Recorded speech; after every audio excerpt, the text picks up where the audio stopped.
இரண்டாவது முண்டகம் முதல் மந்திரம். ததேதத் சத்யம் யதா சுதீப்தாத் பாவகாத்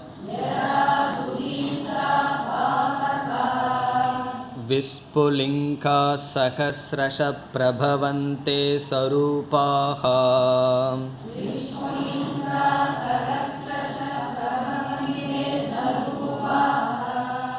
ததாக்ஷராத் விவிதா சௌம்யபாவாஹ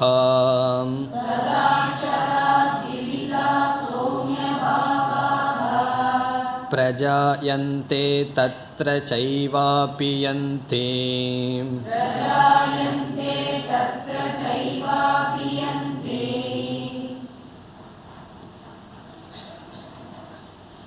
இந்த அத்தியாயத்திலிருந்து பராவித்யா விளக்கப்படுகின்றது. அபராவித்யா விளக்கியாகிவிட்டது. பராவித்யா விளக்கப்பட வேண்டும். பராவித்யா என்றால் என்ன? எந்த ஒரு அறிவினால் பரம்பொருளை பற்றிய ஞானம் ஏற்படுமோ அது பராவித்யா. அல்லது எந்த ஞானத்தினால் மோக்ஷம் என்ற புருஷார்த்தம் சித்திக்குமோ அந்த ஞானத்திற்கு பராவித்யா. அந்த பராவித்யாவானது துவங்குகின்றது இரண்டாவது முண்டகத்திலிருந்து. ஆகவே இதுவரை உபனிஷத் அறிமுகம் படுத்தியது என்றே நாம் கூறலாம். சுருக்கமாக கூற வேண்டிய கருத்தை கூறி சில அடிப்படையான அறிமுகமான கருத்துக்களை உபனிஷத் பேசியது. இதற்கு பிறகுதான் உபனிஷத் தான் எதை சொல்ல வர விரும்புகின்றதோ அதை பேச ஆரம்பிக்கின்றது. முதல் 2 மந்திரத்திலேயே உபனிஷத் மீண்டும் தான் சொல்ல வர விரும்புகின்ற தாத்பரியத்தை கூறி முடிக்கின்றது. இந்த முதல் மந்திரத்தில் அக்ஷர பிரம்ம அல்லது பரம்பொருள் சர்வ காரணம் என்று அறிமுகப்படுத்துகின்றது. பரம்பொருள் அல்லது ஈஸ்வரன் எல்லாவற்றிற்கும் காரணமானவர் என்பதன் மூலமாக நமக்கு அறிமுகப்படுத்தப்படுகின்றது. சென்ற வகுப்பில் இதனுடைய முகவுரையை ஆரம்பித்தோம். எல்லா காரணம் என்றால் பலவிதமான காரணங்கள் இருக்கின்றது என்று பொருள். 2 விதமான காரணங்கள் நம்மால் விசாரம் செய்யப்பட்டது. ஒரு பொருள் உற்பத்தியாகி இருந்தால், ஒரு பொருள் படைக்கப்பட்டிருந்தால் 2 விதமான காரணத்திலிருந்து அது படைக்கப்பட்டிருக்கும். ஒன்று உபாதான காரணம், மற்றொன்று நிமித்த காரணம். உபாதான காரணத்தினுடைய லட்சணம் என்ன பார்த்தோம்?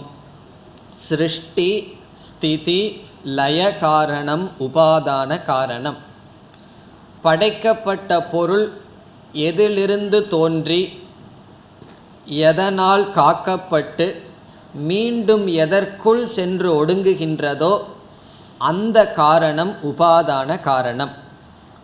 பிறகு தோன்றுவதற்கு நிமித்தமாக, தோன்றுவதற்கு மட்டும் காரணமாக இருப்பது நிமித்த காரணம். இதை நாம் சென்ற வகுப்பில் பார்த்தோம். உதாரணமாக பானை என்ற படைப்புகளுக்கு களிமண் உபாதான காரணம், அதை செய்பவன் நிமித்த காரணம். இங்கு அக்ஷர பிரம்ம உபாதான காரணமாக அறிமுகப்படுத்தப்படுகின்றது. இவ்விதம் உபாதான காரணமாக அறிமுகப்படுத்தும் பொழுது இங்கு உபனிஷத் ஒரு உதாரணத்தை கையாளுகின்றது நாம் புரிந்து கொள்வதற்காக. என்ன உதாரணம்? இங்கு சொல்லப்படுகின்ற உதாரணம் என்னவென்றால், நெருப்பு இருக்கின்றது. அந்த நெருப்பிலிருந்து விதவிதமான ஸ்பார்க் துளிகள், நெருப்பு துளிகள் தோன்றுகின்றது. நெருப்பு துளிகள் என்றால் நெருப்பினுடைய பொறி என்று நாம் சொல்வோம். நெருப்பினுடைய பொறி. நெருப்பிலிருந்து நெருப்பினுடைய ஸ்பார்க், நெருப்பினுடைய பொறிகள் தோன்றுகின்றது. விதவிதமான பொறிகள் நாம் பார்க்கின்றோம். அதற்கு எது காரணம்? நெருப்பு தான் காரணமாக இருக்கின்றது. இங்கு நெருப்பு, அதாவது அக்னி, பிரம்மத்திற்கு உதாரணம். அந்த அக்னியை உதாரணமாக கொண்ட பிரம்மத்திடமிருந்து விதவிதமான ஜீவர்கள் தோன்றுகிறார்கள். அந்த விதவிதமான ஜீவர்களுக்கு உதாரணம் நெருப்பிலிருந்து தோன்றிய எண்ணிக்கைக்கு அடங்காத நெருப்பினுடைய பொறிகள், நெருப்பினுடைய துளிகள். இதில் நெருப்பு காரணம், நெருப்பினுடைய பொறியானது காரியம். நெருப்பினுடைய தன்மைதான் நெருப்பினுடைய பொறியிலும் இருக்கின்றது. நெருப்பினுடைய தன்மை என்ன? அக்னிக்கு இரண்டு தன்மை, ஒன்று உஷ்ணம், இனி ஒன்று பிரகாசம்.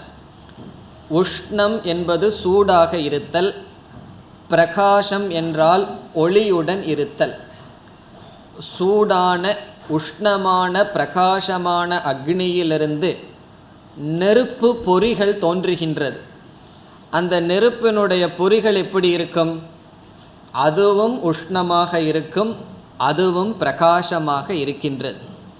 ஆகவே இங்கு நெருப்பிலிருந்து நெருப்பினுடைய பொறிகள் தோன்றுவது போல் ஈஸ்வரனிடமிருந்து பிரம்மத்திடமிருந்து ஜீவர்கள் தோன்றுகிறார்கள் என்று கூறுவதிலிருந்து பிரம்மஸ்வரூபமும் ஜீவனுடைய சொரூபமும் ஒன்று. சொரூபம் என்றால் தன்மை, அதனுடைய உண்மையான தன்மை ஒன்று. இரண்டும் ஒன்று என்றால் பிறகு ஏன் நெருப்பு பொறிகள் நெருப்பு என்று நாம் கூறுகின்றோம்? பிறகு நெருப்பானது ஒன்று, நெருப்பினுடைய பொறிகள் விதவிதமாக வேறுபட்டு இருக்கின்றது, சிறிய பொறிகள் பெரிய பொறிகள் என்றெல்லாம் இருக்கின்றதே என்றால் அந்த தோற்றம் அதுதான் மாயை, அல்லது அது நாம ரூபம். எப்படி களிமண்ணிலிருந்து பானை தோன்றியுள்ளது, களிமண் சுரூபமேதான் பானை, இருந்தாலும் பானை வந்தது என்று ஏன் சொல்கின்றோம்? அந்த வேறுபாடு நாம ரூபத்தினால் வருகின்றது. அந்த கருத்து தான் இங்கு சொல்லப்படுகின்றது. அதாவது பிரம்ம அக்னி சொரூபமான பிரம்மத்திடமிருந்து விதவிதமான ஜீவர்கள் தோன்றுகிறார்கள். தோன்றி பிறகு அந்த அக்னி பொறியானது அக்னிக்குள் செல்வது போல் மீண்டும் ஜீவர்கள் பிரம்மத்திடம் லயமடைகிறார்கள் என்று பிரம்மத்தை உபாதான காரணமாக இங்கு உபனிஷத் அல்லது குருவானவர் அறிமுகப்படுத்துகின்றார். இப்பொழுது நாம் மந்திரத்திற்குள் செல்வோம். முதல் சொல் ததேதத் சத்யம். இந்த சொல் ஏற்கனவே வந்திருக்கு, ஞாபகம் இருக்குமோ? ததேதத் சத்யம். சென்ற அத்தியாயத்தில் இரண்டாவது கண்டம் எப்படி துவங்கியது? ததேதத் சத்யம் மந்திரேஷு கர்மாணி கவயக என்று ஆரம்பித்தது. அதேபோல் இங்கும் ஆரம்பிக்கின்றது ததேதத் சத்யம். அந்த இடத்துல என்ன பொருள் பார்த்தோம்? ததேதத் சத்யம் என்ற இடத்தில் என்ன பொருள் பார்த்தோம் என்றால், கர்மத்தை பற்றி உபனிஷத் கூறும் பொழுது கர்மத்தினுடைய பலனை கண்டிப்பாக அனுபவித்தாக வேண்டும் என்பதற்காக சத்தியம் என்று சொல்லப்பட்டது. அங்கு சத்தியம் என்றால் கர்மத்தினுடைய பலன் நிச்சயமாக வருவதனால் சத்தியம் என்ற சொல் பயன்படுத்தப்பட்டது. இந்த இடத்திலும் சத்தியம் என்று வருகின்றது.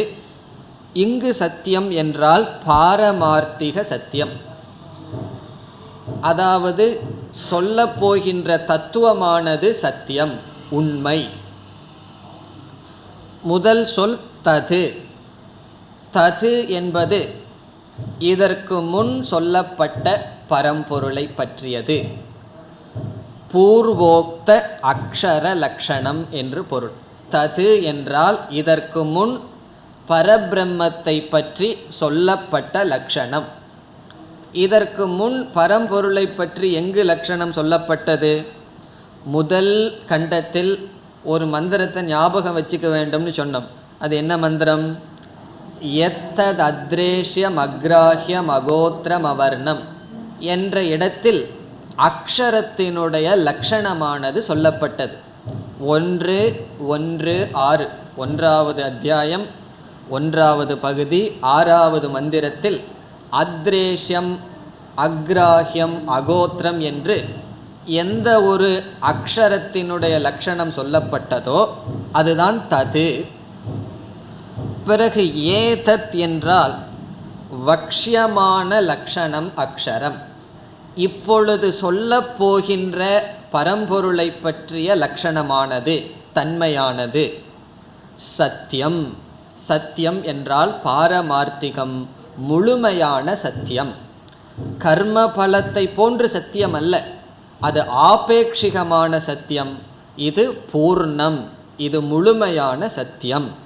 இப்போ தது ஏதத் சத்தியம் என்றால் எது அக்ஷரத்தை பற்றி சொல்லப்பட்டதோ, எந்த அக்ஷரத்தினுடைய லட்சணம் சொல்லப்பட இருக்கின்றதோ தது சத்தியம், அது உண்மை, அவிததம். இது எப்படி உண்மை? கர்ம பலனும் சத்தியம் என்று சொல்லப்பட்டது. அது கண்டிப்பாக வருவதனால் சத்தியம். ஆனால் கண்டிப்பாக கர்ம பலன் வரும், கர்ம பலனை விட்டால் கர்ம பலன் சென்றுவிடும். அது நிச்சயமாக வருவதனால் சத்தியம். இங்கு அது எப்பொழுதும் இருப்பதனால் சத்தியம். இப்போ கர்ம பலன் சத்தியம் வேறு, அக்ஷரத்தினுடைய தன்மையான சத்தியம் வேறு. இந்த சத்தியம் எப்பொழுதும் இருக்கும். கர்ம பலனான சத்தியம் அது வரும், கண்டிப்பாக வரும், ஆனால் நம்மை விட்டு சென்று விடும். அனுபவித்து விட்டால் அழிந்துவிடும், அல்லது ஞானம் வந்தால் கர்மத்தினுடைய பலன் அருந்து போகும். இது அப்படிப்பட்ட சத்தியம் அல்ல. ஆகவே இந்த இடத்துல சத்தியம் என்பது முழுமையான சத்தியம், ததேதத் சத்தியம். இனி உபனிஷத் முதலில் உதாரணத்தை கூறுகின்றது. என்ன உதாரணம்? யதா. யதா என்றால் எப்படி? சுதீப்தாத் பாவகாத். பாவகக என்றால் நெருப்பு, அக்னி. பாவகாத் என்றால் நெருப்பிலிருந்து. பாவகாத் அக்னியிடம் இருந்து. அது எப்படிப்பட்ட அக்னி? சுதீப்தாத் நன்கு எரிகின்ற. சுதீப்தம் என்றால் ஒளிர்விட்டு எரிகின்ற நெருப்பிடமிருந்து.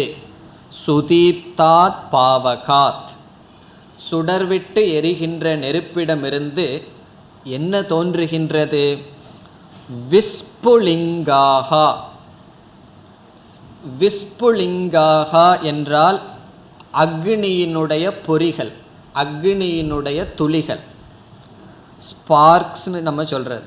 அக்னியிடமிருந்து விதவிதமான பொறிகள் தோன்றுகிறது. விஸ்புலிங்காகா. எவ்வளவு விஸ்புலிங்கங்கள் தோன்றுகின்றது? சகஸ்ரஷக. சகஸ்ரஷக என்றால் ஆயிரக்கணக்கில். ஆயிரக்கணக்கில் என்று சொன்னால் 1000 என்று பொருள் அல்ல, எண்ணிக்கைக்கு அடங்காத என்று பொருள். சகஸ்ரஷக ஆயிரக்கணக்கான பேர் அங்கு இருக்கிறார்கள் என்று சொன்னால் 1000 பேர் இருக்கிறார்கள் என்று பொருள் அல்ல, அது எண்ண முடியாது, அதிகமாக என்று பொருள். சகஸ்ரஷக என்னாகின்றது? பிரபவந்தே.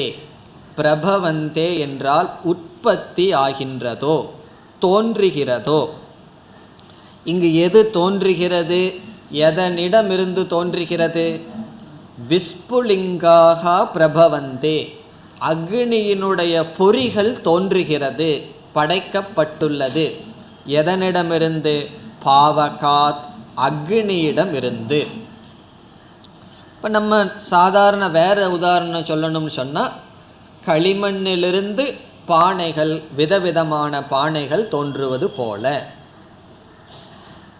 இனி அடுத்த சொல் முக்கியமான சொல். இந்த அக்னிக்கும் விஸ்புலிங்காக என்று சொல்லப்பட்டது.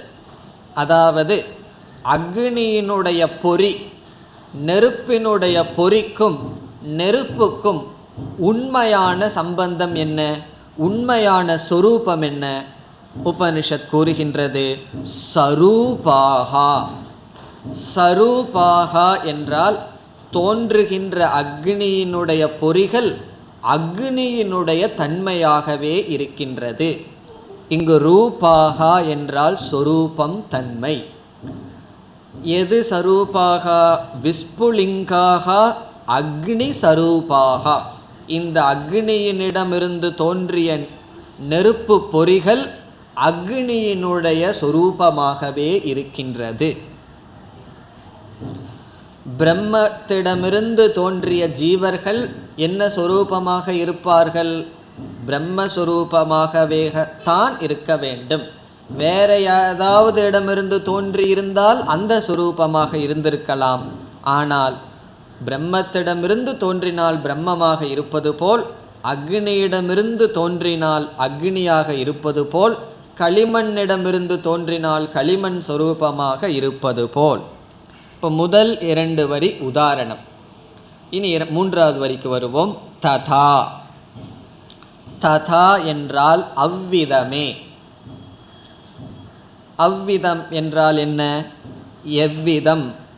யதா என்றால் ஏன பிரகாரேன, எந்த விதத்தில், எவ்விதத்தில் அக்னியிடமிருந்து விஸ்புலிங்கங்கள் தோன்றுகிறதோ ததா அவ்விதமே.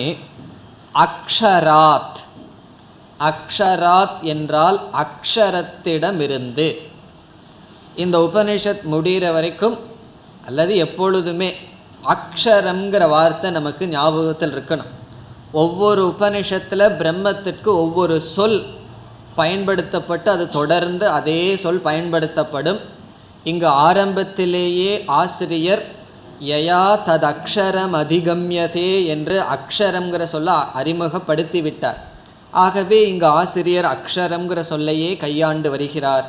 அக்ஷரம் என்றால் பிரம்ம, பரம்பொருள்.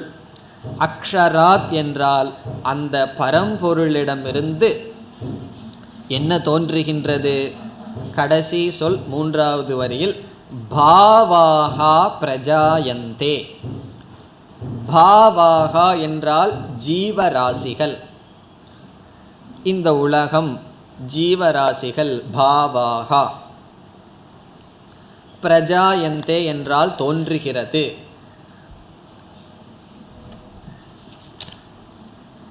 எவ்வளவு ஜீவராசிகள்? எப்படிப்பட்ட ஜீவராசிகள்? எல்லா ஜீவராசிகளும் ஒரே மாதிரி இருக்கிறார்களா அல்லது ஒரே ஜீவராசிகளா? கிடையாது. விவிதாகா பாவாகா. விவிதாகா என்றால் விதவிதமான ஜீவராசிகள். விதவிதமான என்றால் மனிதன், மிருகம், தேவர்கள் முதலிய விதவிதமான ஜீவராசிகள். மனிதர்களே ஒருவரை போல் ஒருவர் இல்லை. வீட்டிலேயே ஒவ்வொருவரும் ஒவ்வொரு விதத்தில் இருக்கிறார்கள். அதற்கு ஒருவர் என்ன உதாரணம் கூறினார்கள் தெரியுமோ? எங்கள் வீட்டில் நாங்கள் நவகிரகத்தை போல இருக்கிறோம் என்று சொன்னார்கள். அது அவர்களுடைய பரிபாஷை எனக்கு முதல்ல புரியல. நவகிரகத்தை போல் இருக்கீங்கன்னா என்ன அர்த்தம்னு கேட்டேன். நவகிரகம் ஒவ்வொருத்தருடைய மூஞ்சியும் பார்த்துட்டு இருக்கார். தனித்தனியாக தான் அது டைரக்ஷனில் இருக்கும். அதே போல் நாங்கள் 4 பேர் இருந்தாலும் எல்லா விஷயங்கள்லேயும் நேரடியான எண்ணங்கள் கிடையாது. காரணம் என்ன? விவிதாகா பாவாகா. விதவிதமான ஜீவராசிகள், விதவிதமான மனதையுடைய, விதவிதமான ஷரீரத்தையுடைய. பாவாகா பிரஜாயந்தே தோன்றியது. பிறகு தோன்றி எங்கு சென்று ஒடுங்குகின்றது? கடைசி பகுதி தத்ரச்ச ஏவ அபியந்தி.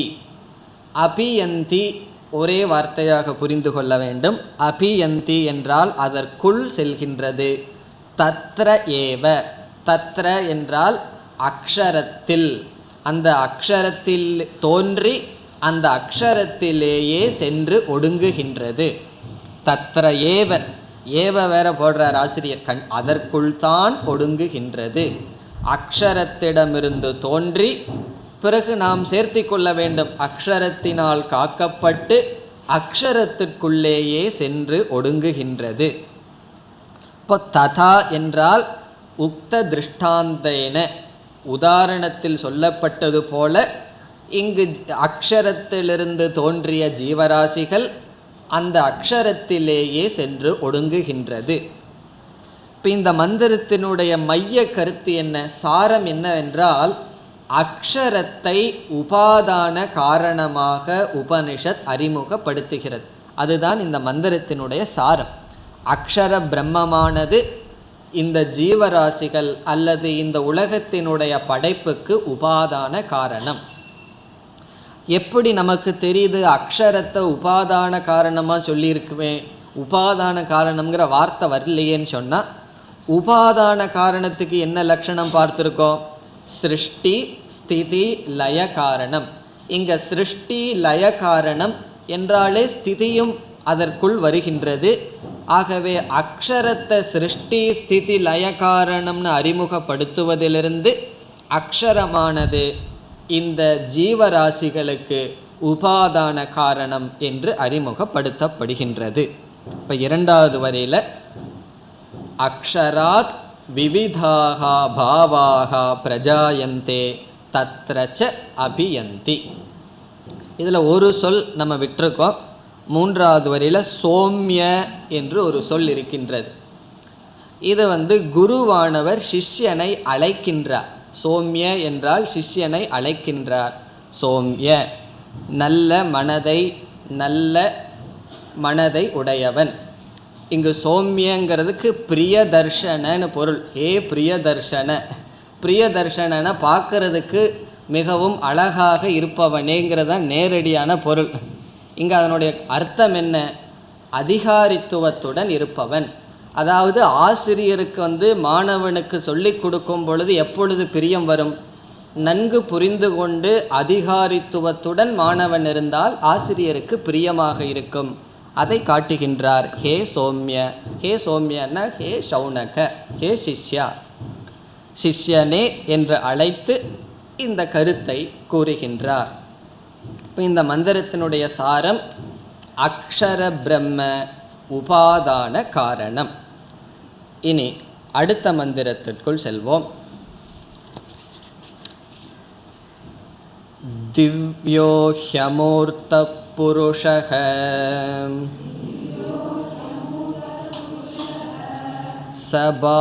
சபாஹ்யாப்யந்தரோ ஹ்யஜஹ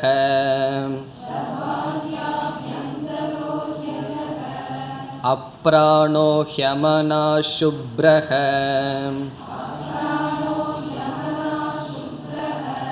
ஹ்யக்ஷராத் பரதப் பரஹ.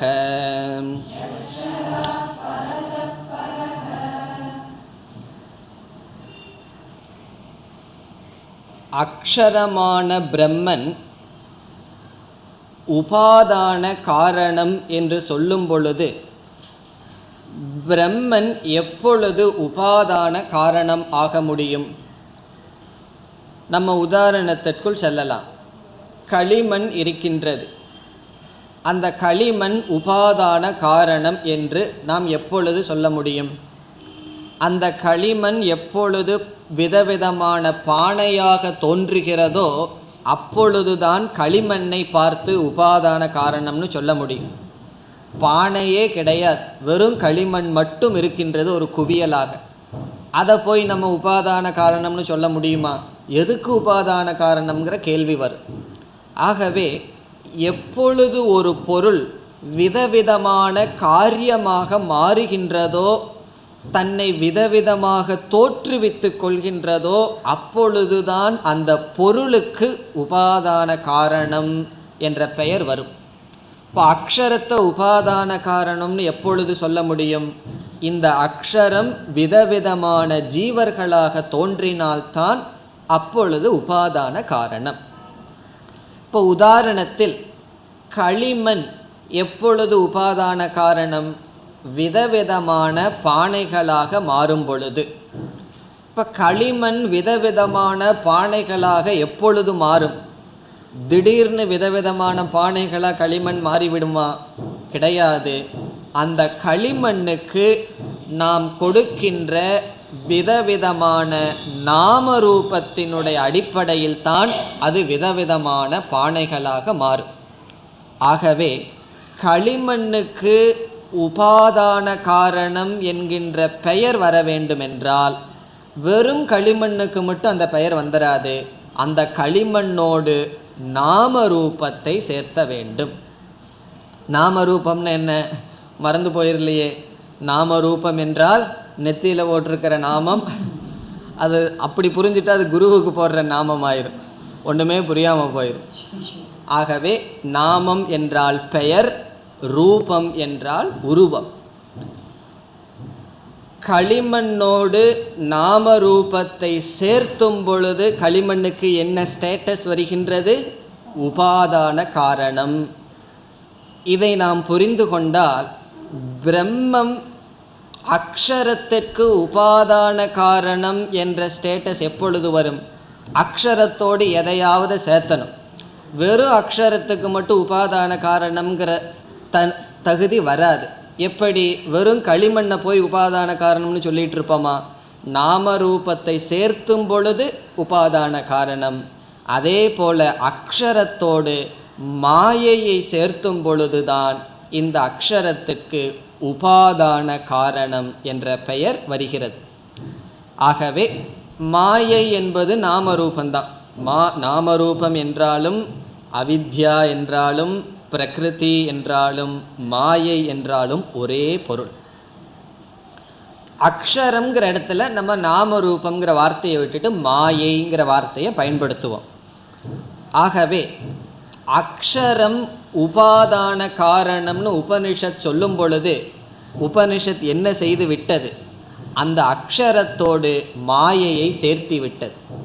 ஆகவே மாயையுடன் கூடிய அக்ஷரத்தினுடைய லட்சணம்தான் சென்ற மந்திரத்தில் பேசப்பட்டது. இதில் முதல் மந்திரத்தில் என்ன சொன்னோம்? அக்ஷரத்தினுடைய லட்சணம்னு சொன்னோம். இந்த அக்ஷரத்தினுடைய இலக்கணம் எப்படிப்பட்ட அக்ஷரம்? நாமரூபத்துடன் அல்லது மாயையுடன் கூடிய அக்ஷரம்தான் முதல் மந்திரத்தில் பேசப்பட்டது. நாமரூபம் இருக்கின்றது அல்லது மாயை இருக்கின்றது. அந்த மாயையோடு அக்ஷரத்தை பார்த்து அந்த அக்ஷரத்திற்கு உபாதான காரணம் என்று சொல்லப்பட்டது.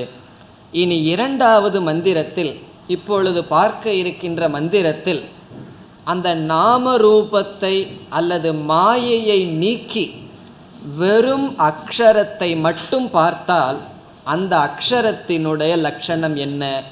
அந்த லட்சணம் தான் இங்கு வருகின்றது.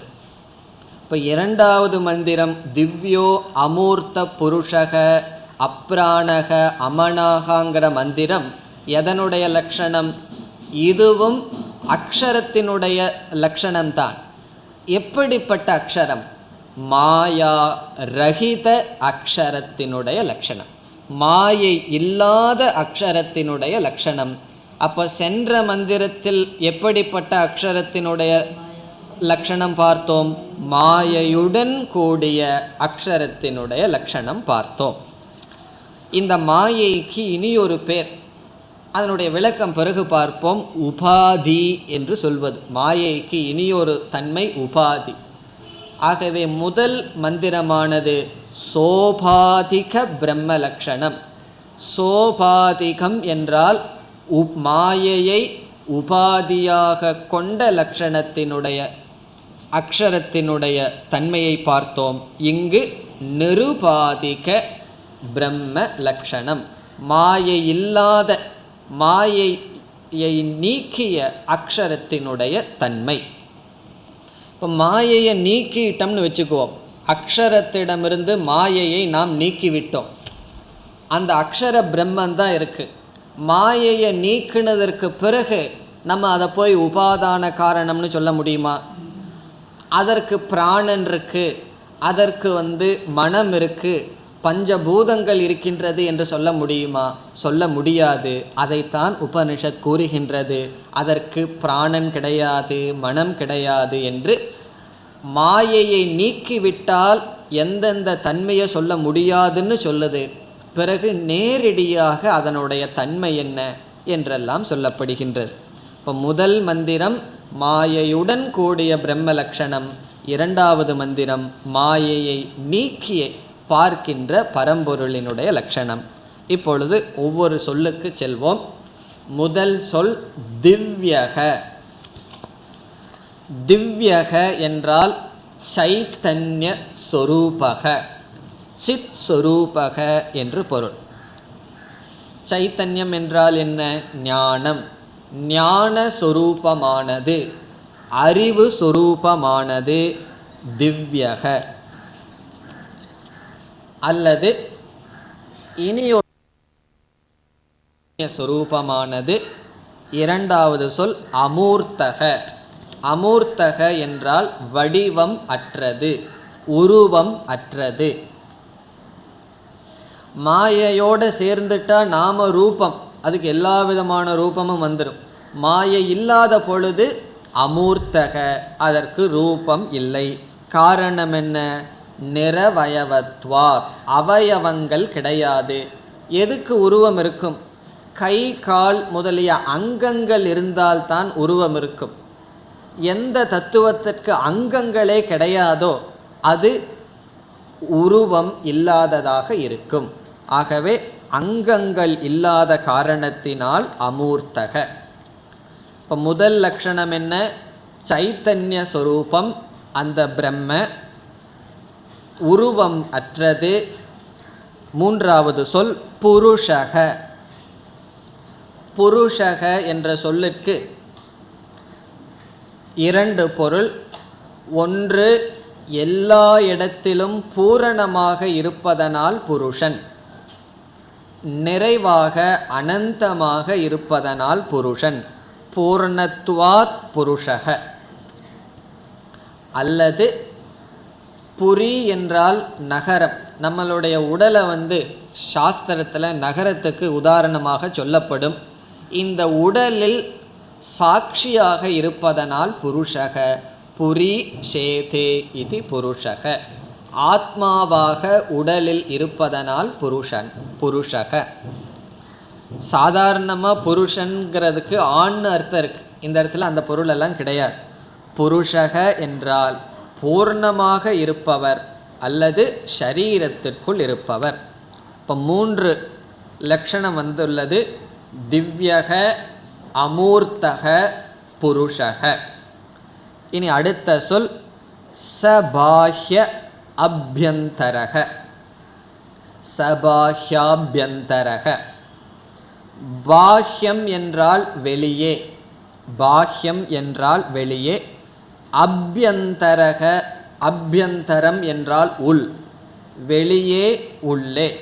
சபாஹ்ய அபியந்தரக என்றால் வெளியேயும் உள்ளது, உள்ளேயும் உள்ளது. அதனுடைய பொருள் என்ன? வெளியேயும் இருக்கு, உள்ளேயும் இருக்கு என்றால் அது எல்லா இடத்திலும் இருக்கின்றது. ஆகாசத்தினுடைய அடிப்படையில் வரையறுக்கப்படவில்லை. Not limited by space. ஆகாசத்தினால் அது வரையறுக்கப்படவில்லை. சபாஹ்ய அபியந்தரக. இந்த உள்ளே வெளியே அப்படிங்கிறதெல்லாம் ஒரு ஒரு உதாரணமாக இந்த உடலினுடைய அடிப்படையில் தான் வெளியே உள்ளே என்றெல்லாம் சொல்ல முடியும். இந்த உடலுக்கு அப்பாற்பட்டு இருப்பதனால் அது எல்லா இடத்திலும் இருக்கின்றது, உள்ளேயும் இருக்கின்றது, வெளியேயும் இருக்கின்றது. இதனுடைய சாராம்சம் என்ன? அது ஆகாசத்தினால் வரையறுக்கப்படவில்லை. தேச பரிச்சேத ரஹிதக, தேசத்தினால் வரையறுக்கப்படவில்லை. இனி அடுத்த சொல் ஹி அஜக. ஹி என்றால் உண்மையில், இன்டீட். ஹி அஜக. அஜக என்றால் என்ன? அஜக என்றால் ஜென்ம ரஹிதக, பிறப்பற்றது. ஜக என்றால் பிறத்தல், அஜக என்றால் பிறப்பற்றது. இந்த பிறப்பு என்பது யாருக்கு வருகின்றது? பிறப்பு என்பதே இந்த ஸ்தூல சரீரத்திற்குத்தான். ஒரு ஜீவன் பிறந்துள்ளான்னு சொன்னால் அவனுடைய மனசு பிறக்கிறதில்லை. பெற்றோர்கள் நமக்கு உடம்பை கொடுத்திருக்கிறார்கள் என்றால் நமக்கு மனசு அவர்கள் கொடுக்கவில்லை, நம்மளுடைய சூக்ஷ்ம சரீரத்தை அவர்கள் கொடுக்கவில்லை. கொடுத்தது ஸ்தூல சரீரம். ஆகவே பிறப்பு என்பது ஸ்தூல சரீரத்தை தான் எப்பொழுதும் குறிக்கும். அஜக என்றால் பிறப்பற்றது. பிறகு இனியொரு கருத்து நம்ம பார்த்துருக்கோம். இந்த ஸ்தூல சரீரம் 6 விதமான மாற்றத்தை அடையும். அது என்னென்ன 6 விதமான மாற்றத்தை அடையும்? அஸ்தி, ஜாயதே, வர்ததே, விபரிணமதே, அபக்ஷீயதே, வினஷ்யதி. இதெல்லாம் எலிமெண்ட்ரி ஸ்கூல் லெவல் இருக்கிறதுனால நான் சொல்ல மாட்டேன், அர்த்தம் உங்களுக்கெல்லாம் தெரியும். ஆகவே இந்த மாதிரி 6 விதமான மாற்றத்தை அடைவது இந்த சரீரம். இந்த 6 விதமான மாற்றத்தில் ஒரு முக்கியமான மாற்றம் என்ன? ஜாயதே, பிறத்தல். பிறத்தலே ஒரு விதமான மாற்றம். இந்த 6 விதமான மாற்றத்தில் ஒரு பொருள் ஒரு விதமான மாற்றத்திற்கு உட்படாதுன்னு சொல்லிட்டா மற்ற எல்லா விதமான மாற்றமும் அதற்கு இல்லைன்னு பொருள். ஒரு பொருள் பிறக்கவில்லை என்றால் அது வளரவில்லை, அது மரணமடையாது, அது தேயாது, எல்லா விகாரமும் கிடையாது என்று பொருள். அல்லது ஒரு பொருளுக்கு மரணம் இல்லை என்றால் கண்டிப்பாக ஜென்மம் இல்லை.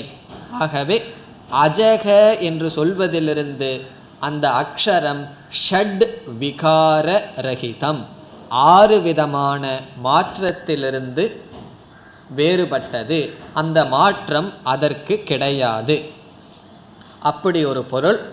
அல்லது ஸ்தூல ஷரீர ரஹிதக, இந்த ஸ்தூல சரீரம் அந்த அக்ஷரத்துக்கு கிடையாது.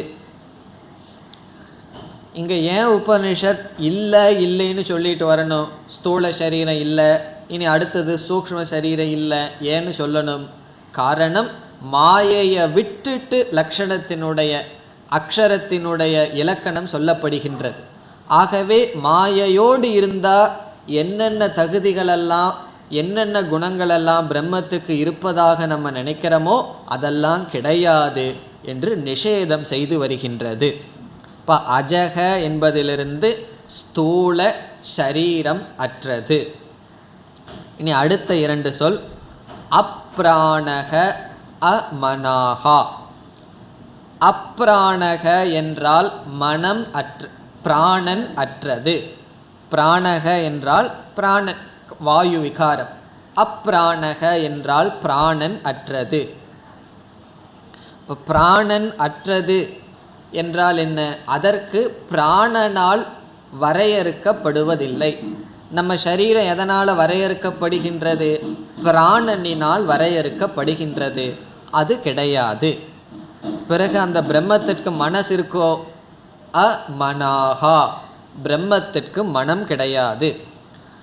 அதிலிருந்தே பிரம்ம முக்தி மோட்ச சுரூபத்தில் இருக்குன்னு தெரியுது. நமக்கு மனசு இருக்கிறதுனால தான் இவ்வளவு கஷ்டம். அந்த பிரம்மத்துக்கு மனசு இல்லை, அதிலிருந்து பிரம்மன் முக்தனாகவே எப்பொழுதும் இருக்கின்றது. அமனாகா. இந்த பிராணன் மனம் இந்த ரெண்டும் எந்த சரீரத்திற்குள் வருகின்றது? ஸ்தூல சரீரமா சூக்ஷ்ம சரீரமா? சூக்ஷ்ம சரீரத்தினுடைய அவயவங்கள்.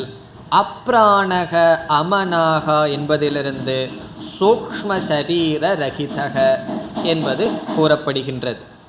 சூக்ஷ்ம சரீரம் அந்த பிரம்மத்திற்கு கிடையாது. ஸ்தூல சரீரமும் அந்த பிரம்மத்திற்கு கிடையாது. இந்த ஸ்லோகம் இப்பொழுது அவ்வளவு அர்த்தமாக இருக்கிற மாதிரி தெரியாது, எடுத்த உடனே நிஷேதம் வர்றதுனால. இதெல்லாம் முடித்து இந்த அத்தியாயத்தினுடைய கடைசியில் போனதுக்கப்புறம் மீண்டும் இதை பார்க்கும் பொழுது தான் இந்த ஸ்லோகத்தினுடைய உண்மையான வெயிட் அர்த்தம் நமக்கு புரியும். ஏன்னா இன்னும் அத்தியாரோபமே பண்ணல, எடுத்த உடனே உபனிஷத் எல்லாத்தையும் நிராகரிக்கின்றது. ஓரளவுக்கு புரிஞ்சாவே போதும், எனக்கு ரொம்ப புரிய மாட்டேங்குதுன்னு சொல்லி வருத்தப்பட வேண்டாம். அதுக்கப்புறம் நல்லா நமக்கு புரிய இருக்கின்றது. கொஞ்சம் பொறுமை வேணும். சில பேர்த்துக்கு முதல் வகுப்புலேயே புரிஞ்சிடணும்னு விருப்பம், பிறகு 2வது வகுப்புக்கு எனக்கு வேலை இருக்கணும் அல்லவா? ஆகவே முதல் வகுப்பில் புரியலைன்னா பரவாயில்ல, கொஞ்சம் பொறுமையாக அடுத்த வகுப்பில் புரிந்து கொள்ளலாம். என்ன, இது எடுத்த உடனே அக்ஷரத்தினுடைய பரம்பொருளினுடைய நேரடியான லட்சணம் வருவதனால் அப்படி தான் இருக்கும். பிறகு நமக்கு புரிந்துவிடும். அப்ராணக அமனாகா என்பது சூக்ஷ்ம சரீர ரகிதம். இனி அடுத்த சொல்ல நீங்களே சொல்லிடுவீங்க. சுப்ரக என்றால் என்ன? தூய்மையானது. தூய்மையானதுங்கிறதுக்கு என்ன பொருள் நம்ம சொல்லலாம்? அஜகங்கிறதுக்கு ஸ்தூல சரீரம் கிடையாது, அப்ராணா அமனாகாங்கிறதுக்கு சூக்ஷ்ம சரீரம் கிடையாது. அதுக்கப்புறம் என்ன சொல்லலாம்? காரண சரீர ரஹிதக. ஆகவே சுப்ரக என்றால் காரண சரீர ரஹிதம். அதாவது அறியாமை, அஞ்ஞானம் அந்த பிரம்மத்துக்கு கிடையாது. காரண சரீரத்தில் என்ன இருக்கு? ஆழ்ந்த உறக்கத்தில் நம்ம எங்க இருக்கோம்? காரண சரீரத்தில் இருக்கோம். எதை நம்ம பார்த்துட்டு இருக்கோம்? அறியாமைக்குள் மூழ்கி இருக்கின்றோம். அந்த அறியாமை பிரம்மத்திடம் கிடையாது. இந்த கடைசி சொல்ல அஜக, அப்ராணக, அமனாகா, சுப்ரகங்கிறதுல 3 விதமான சரீரமும் நிராகரிக்கப்பட்டு விட்டது. இனி அடுத்த பகுதி அக்ஷராத் பரத பரக. இது கொஞ்சம் கவனமாக பார்த்து புரிந்து கொள்ள வேண்டிய பகுதி. அக்ஷராத் பரத பரக என்பதனுடைய சாரம் என்ன என்று கூறிவிட்டு இதனுடைய விளக்கத்திற்கு போவோம். மாயையை காட்டிலும் மேலானது, அதுதான் இதனுடைய பொருள். அக்ஷராத் பரத பரக என்பதனுடைய சாரம் மாயையை காட்டிலும் மேலானது, அதுதான் இதனுடைய சாரம். மாயையை காட்டிலும் மேலானது என்ற கருத்தை உபனிஷத் எப்படி கூறுகின்றது என்றால், பிரம்ம எப்பொழுதும் சுதந்திரமாக இருப்பது சத்தியமான சொரூபம். அந்த பிரம்மத்தை சார்ந்து மாயையானது இருக்கின்றது. அந்த மாயையிலிருந்து என்ன தோன்றுகின்றது? மாயைக்கு இனியொரு பெயர் காரண சரீரம் அல்லது காரண பிரபஞ்சம். காரண பிரபஞ்சத்திலிருந்து என்ன வரும்? சூக்ஷ்மமான பிரபஞ்சம். சூக்ஷ்மமான பிரபஞ்சத்திலிருந்து என்ன வரும்? ஸ்தூலமான பிரபஞ்சம். ஆகவே காரிய காரணத்தில் காரணம் காரியத்தை விட உயர்ந்தது, அதில் நமக்கு சந்தேகம் இல்லை. காரணம் உயர்ந்தது எதை காட்டிலும்? காரியத்தை காட்டிலும். இந்த மாயையானது எதை காட்டிலும் உயர்ந்தது? அது சூக்ஷ்ம ஸ்தூல பிரபஞ்சத்திற்கு காரணமாக இருப்பதனால் இந்த மாயை ஸ்தூலமான சூக்ஷ்மமான பிரபஞ்சத்தை காட்டிலும் மேலானது. இப்போ மாயையே மேலானதுன்னு எப்போ சொல்லலாம்? ஸ்தூலமான சூக்ஷ்மமான பிரபஞ்சத்தை பார்த்து மாயையை மேலானதுன்னு சொல்லிடலாம். பிறகு மாயை கீழானது எதனுடைய அடிப்படையில்? பிரம்மத்தினுடைய அடிப்படையில். இப்போ பிரம்மத்தோட மாயையை பார்த்தா மாயை கீழானது. இந்த மாயையை இந்த ஜெகத்தோட பார்த்தா மாயையானது மேலானது. பொதுவாக காரணம் அதிக நாள் இருக்கும் காரியத்தை விட. ஆகவே அக்ஷரம்ங்கிற சொல்ல சாதாரண காரணத்துக்கும் பயன்படுத்தலாம். காரியத்தினுடைய அடிப்படையில் அக்ஷரம் என்றால் அழியாதது என்று நாம் சொல்லலாம். நம்ம களிமண்ணையும் கூட அக்ஷரம்னு சொல்லலாம். இந்த களிமண்ணை எப்போ அக்ஷரம்னு சொல்லலாம்? பானையினுடைய பார்வையில். பானையோடு பார்க்கும் பொழுது களிமண்ணு அக்ஷரம். காரணம், பானை அழியும் பொழுதும் களிமண்ணானது அழியவில்லை. ஆகவே மாயைக்கு அக்ஷரம் என்று பெயர் கொடுக்கப்படுகின்றது இங்கு. இப்போ அக்ஷரம்ங்கிற பேர் யாருக்கு கொடுக்கப்படுகின்றது? உண்மையில் பிரம்மத்திற்கு. ஆனால் இங்கு மாயையானது அக்ஷரம் என்று சொல்லப்படுகின்றது. இந்த மாயை ஏன் அக்ஷரம் என்று சொல்லப்படுகின்றது? இந்த மாயை எதை காட்டிலும் மேலானது? ஸ்தூலமான சூக்ஷ்மமான பிரபஞ்சத்தை காட்டிலும் மேலானது. இங்கு உபனிஷத் என்ன சொல்கின்றது என்றால், ஸ்தூலமான சூக்ஷ்மமான ஜெகத்தை காட்டிலும் மேலான மாயையை காட்டிலும் மேலானது. அப்படித்தான் உபனிஷத் கூறுகின்றது. இப்பொழுது பார்ப்போம். அக்ஷராத் பரதக பரம். இங்கு அக்ஷராத் என்றால் மாயையிலிருந்து என்று பொருள். இங்கு அக்ஷராத் என்ற சொல் மாயையை குறிக்கின்றது. அக்ஷராத் என்றால் மாயாயாகா, மாயையிலிருந்து. இது எப்படிப்பட்ட மாயை? பரதக, மேலான மாயை. இந்த பரதகங்கிற வார்த்தையும் மாயையை தான் குறிக்குது. ஜெகதக பரதக, ஜெகத்தை காட்டிலும் மேலான அக்ஷரத்தை காட்டிலும். இப்போ இந்த இடத்துல அக்ஷரம்னா மாயை. இப்போ சுருக்கமாக என்ன, ஜெகத்தை காட்டிலும் மேலான மாயையை காட்டிலும் கடைசியில் ஒரு சொல் இருக்கு பரக, அது பிரம்மத்தை குறிக்கின்றது. பரக என்றால் மேலானது. அப்போ இதனுடைய சாரம் என்ன, ஜெகத்தை காட்டிலும் மேலான மாயையை காட்டிலும் மேலானது. அக்ஷராத் ஜெகதக பரதக மாயாயாக பரக, மாயையை காட்டிலும் மேலானது பரம். இப்போ கடைசியில் உபனிஷத் அல்லது குரு எப்படி முடிக்கின்றார், இந்த மாயையை காட்டிலும் எது மேலானது. அப்படி சொல்லும் பொழுதே எப்படிப்பட்ட மாயைன்னு சொல்லிடுறார். இந்த உலகத்தை காட்டிலும் மேலான, மாயையை காட்டிலும் மேலானது. இனி இந்த இடத்துல ஒரு சின்ன விசாரம் நாம் செய்ய வேண்டும். என்ன விசாரம் என்றால், இந்த மாயைக்கும் பிரம்மத்திற்கும் என்ன சம்பந்தம்? ஏன்னா இதற்கு பிறகு மாயையையும் பிரம்மத்தையும் சேர்த்து தான் நம்ம காரியத்தையே பார்க்க போகிறோம். மாயையும் பிரம்மனும் சேர்ந்து இருக்கின்றது, பிரிஞ்சு இருக்கின்றதுன்னெல்லாம் நம்ம படித்தோம். முதல் மந்திரத்தில் மாயையோடு இருக்கிற பிரம்ம அதனுடைய லட்சணம், இரண்டாவது மந்திரத்தில் மாயையை விட்டுட்டு பிரம்மத்தை பார்த்தா அதனுடைய லட்சணம்னெல்லாம் பார்த்தோம். பிறகு இறுதியாக உபனிஷத் என்ன சொல்லியாச்சு, மாயையை காட்டிலும் மேலானதுன்னு சொல்லியாச்சு. ஆகவே மாயைக்கும் பிரம்மத்திற்கும் என்ன சம்பந்தம்? இப்போ அந்த விசாரத்தில் இறங்குவோம். பிரம்ம அனாதி. இந்த பிரம்ம எப்பொழுது தோன்றியது? அதுக்கு தோற்றம் சொல்ல முடியாது, அனாதி. ஆதி என்றால் தோற்றம், அனாதி என்றால் தோற்றம் கிடையாது. அதனுடைய பொருள் என்ன? தோற்றம் கிடையாதுன்னா அது எப்பொழுதும் இருக்கின்றது என்று பொருள். சரி, மாயை எப்பொழுது தோன்றியது? இப்போ எல்லாத்துக்கும் இந்த ஒரே கேள்விதான். இந்த மாயையினுடைய தோற்றத்தை கண்டுபிடிக்கிறதுக்கு சில பேர் விரும்புவார்கள்.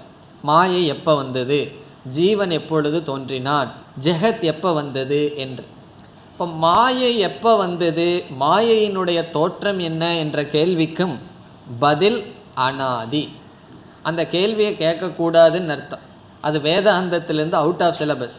அதில் நம்ம வேதாந்தத்துக்குள்ளே அந்த கேள்விக்கு இடமில்லை. அந்த மாயையும் அனாதி. இந்த இடத்துல அனாதி என்றால் உடனே என்ன வரும்? பிரம்மத்தை போன்று அதுவும் அனாதியா என்ற கேள்வி வரும்.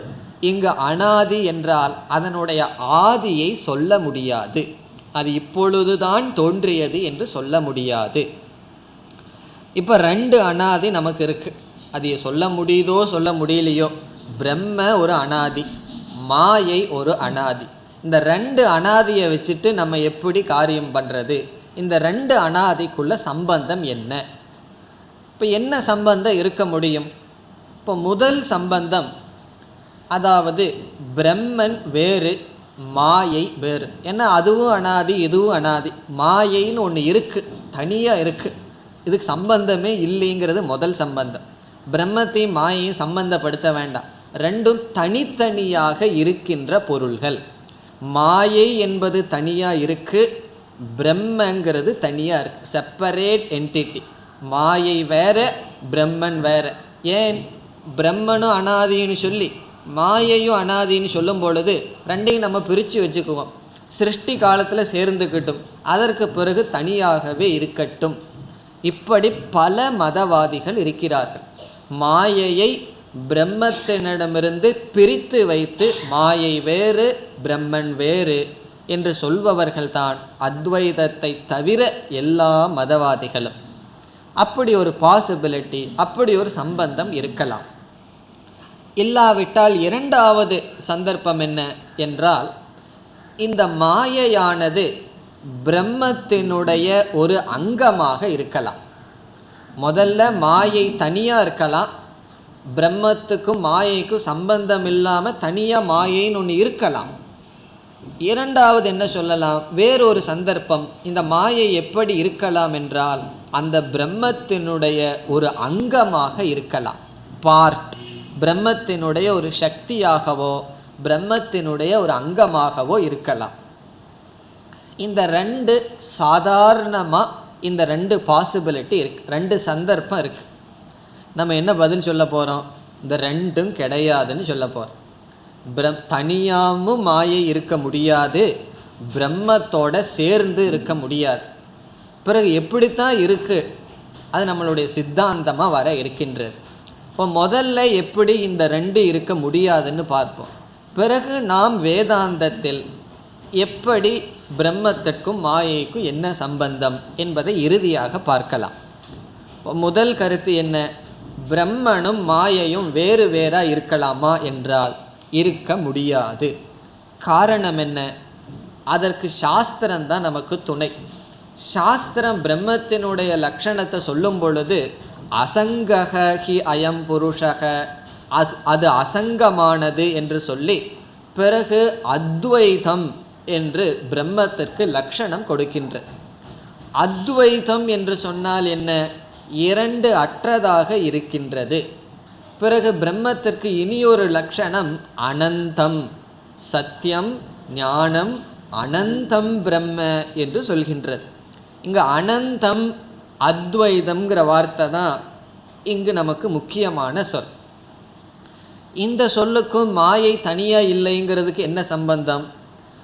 ஒரு பொருள் அனந்தம், அனந்தம் என்றால் பூர்ணமானது என்றால் அந்த பொருள் எப்பொழுது பூர்ணமாக இருக்க முடியும் என்றால் அதற்கு மேல் இரண்டாவதாக ஒரு பொருள் இருக்கக்கூடாது. இரண்டாவதாக ஒரு பொருள் இருந்தால் அந்த பொருள் பூர்ணமாக இருக்க முடியாது. அந்த பொருளை இதை ஒன்றும் செய்ய வேண்டாம், அது இருந்தாலே இதுக்கு பூர்ணத்துவம் போயிடும். இப்போ மாயைன்னு ஒன்று அது இருந்து பிரம்மத்தினுடைய பூர்ணத்துவத்தை கெடுக்கிறதுக்கு ஒன்றும் செய்ய வேண்டாம். மாயைன்னு ஒன்று தனியாக இருந்தாவே போதும், இந்த பிரம்மத்தினுடைய பூர்ணத்துவமானது கெட்டுவிடும். காரணம் என்ன? பூரணம்னு சொன்னால் எல்லா இடத்திலும் எங்கும் இருப்பது. இங்கு பிரம்மன் இருக்கின்றது, மாயை தனியாக இருக்கின்றது என்றால் அந்த இடத்துல பிரம்மன் இல்லைன்னு சொல்லணும். காரணம் மாயை இருக்கே, மாயை இருக்கின்றது என்றால் அந்த இடத்துல பிரம்மன் இல்லை. அப்போ ஒரு இடத்துல இல்லாத பிரம்மன் எப்படி அனந்தமாக முடியும்? ஆகவே மாயை பிரம்மன் இரண்டும் வேறு வேறு என்று நாம் கொண்டால் சாஸ்திரத்தின் பிரம்மத்தினுடைய லட்சணம் விருத்தமாகிவிடும். பிரம்மத்தினுடைய லட்சணம் பொருந்தி வராது. சாஸ்திரம் பிரம்மத்தை அனந்தம்னு சொல்லக்கூடாது, அது ரொம்ப பெருசாக இருக்குன்னு சொல்லலாமே தவிர பூர்ணம் என்றெல்லாம் சொல்லக்கூடாது. அதே சமயத்தில் அத்வைதம் என்றும் சொல்லக்கூடாது. ஆனால் சாஸ்திரம் சொல்லுது. ஆகவே மாயையும் பிரம்மனும் கண்டிப்பாக வேறாக இருக்க முடியாது. இப்போ முதல்ல என்ன பாசிபிலிட்டியை நீக்கிட்டோம்? மாயை வேறு பிரம்மன் வேறு அல்ல, அப்படி இருக்க முடியாதுன்னு பார்த்துட்டோம். இப்போ அடுத்த கேள்வி என்ன வரும்? சரி, இந்த மாயை பிரம்மத்தோடு சேர்ந்துக்கிட்டுமே, பிரம்மத்தோடு சேர்ந்து பிரம்மத்தினுடைய ஒரு அங்கமாக இருக்கட்டுமே. எப்படி நமக்கு கைகாலெல்லாம் ஒரு அங்கமாக இருப்பதோ அப்படி இருக்கட்டும் என்றால் அதற்கும் நாம் சாஸ்திரத்தினுடைய துணை கொண்டே பதில் சொல்கின்றோம். ஒரு பொருள் எனக்கு அங்கமாக இருந்தால் அந்த அங்கத்தில் வருகின்ற மாற்றம் யாருக்கு வரும்? அந்த அங்கத்தை உடையவனுக்கு வரும். இப்போ இந்த கை எனக்கு அங்கம், இந்த கையில் வர்ற மாற்றம் எனக்கும் வரும். கையில் ஒரு அடிபட்டா கையுக்கு தானே அடிபடுது, எனக்கு இல்லைன்னு நம்ம சொல்ல முடியுமா? ஆகவே ஒரு அங்கமாக மாயையை சொன்னால் மாயையில் வருகின்ற விகாரம் பிரம்மத்தினுடைய விகாரமாகும். சாஸ்திரமோ பிரம்மத்தை நிர்விகாரம் என்று கூறுகிறது. பிறகு அசங்கம், எதோடும் சம்பந்தமற்றது என்றும் கூறுகின்றது. ஆகவே மாயையானது பிரம்மத்தோடு ஒரு அங்கமாக இருக்கின்றதுன்னு சொல்ல முடியாது. ஆனால் மாயை இல்லைன்னு சொல்லிடலாமாண்ணா? அது அனாதின்னு வேற சொல்லி வச்சுருக்கோம். அது அனாதியாக இருக்குன்னு சொல்லி பிறகு அது எப்படி இருக்குன்னா பிரம்மத்தோ தனியாகவும் கிடையாது, தனியாக இல்லைன்னா பிரம்மத்தோடு சேர்த்து வச்சுக்குவோம்னா பிரம்மத்தோட சேர்ந்தும் இல்லை. பிறகு அந்த மாயை எப்படித்தான் இருக்குது? அந்த மாயைக்கும் பிரம்மத்துக்கு என்னதான் சம்பந்தம்? என்ற கேள்வி நமக்கு வருகின்றது. இப்போ அத்வைதத்தில் நாம் என்ன பதில் கூறுகின்றோம்? இப்போ பிரம்மத்துக்கும் மாயைக்கும் என்ன சம்பந்தம்? இப்போ இருக்கிற ரெண்டு சம்பந்தம் அதுதான் பாசிபிலிட்டி, அப்படி தான் இருக்கிறதுக்கு வாய்ப்பு உண்டு. அந்த ரெண்டும் இல்லை என்றால் பிறகு என்ன சம்பந்தம் என்பது கேள்வி. அதனுடைய பதிலை அடுத்த வகுப்பில் பார்ப்போம். ஓம் பூர்ணமத பூர்ணமிதம் பூர்ணாத் பூர்ணமுதச்யதே பூர்ணஸ்ய பூர்ணமாதாய பூர்ணமேவாவசிஷ்யதே. ஓம் சாந்தி சாந்தி சாந்தி.